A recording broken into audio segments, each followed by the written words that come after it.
кезде биздин Балык шаардык оорукананын кызматкерлеринин бардыгы бирдей болуп талыкпастан ушу коронавирус COVID-19 оорусуна каршы иштерин жүргүзүп атат. Бүгүнкү күндө биздин врачтарыбыз постто болобу, обсерваторияда болобу, изолятордо болобу өзлөрүнүн нөөмөттөрүн аткарышып талыкпастан иштер жүргүзүп атат.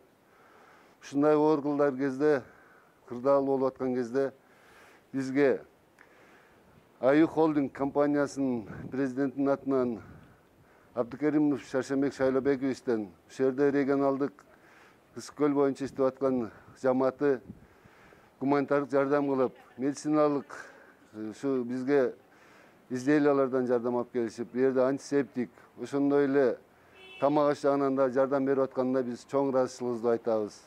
Анткени ар бир кезде ушундай иштер жүргүзүп аткан биздин врачтардын дагы өзлөрүнүн ден соолугун бекемдеп, чыңдап, тазалыкта, тартипте иштеп атканына, ушундай көмөк көрсөткөнүнө биз терең ыраазычылыгыбызды айтабыз.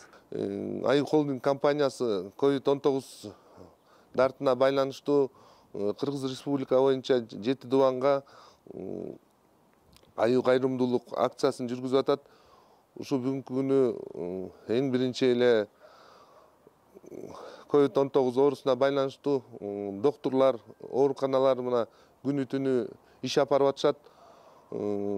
Ошолордун ден соолугун карап, кичине болсо да жардамыбыз болсун деп 7 дубандын ооруканаларына ушундай Аю холдинг тарабынан кайрымдуулук акциясы болуп атат. Бүгүнкү күнү биз Балык шаарына келип, Балык шаарына ушу антисептиктерди берип атабыз. Аю холдинг компаниясынын эми өзүңүздөр билгендей ичинде 50ден ашык ишканаларыбыз бар. Анын ичинен Аю фарм, Казгрейн жана башка көптөгөн заводдорубуз бар.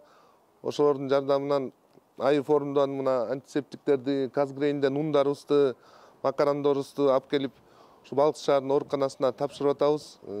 Эл журтубузга кааларыбыз тынччылык, мындан кийин тынч болуп, ушу дартыбыз эл журттан эртерээк, эл журтубуз эртерээк сакайып, баарыбыз тең жакшы турмушка жашайлы.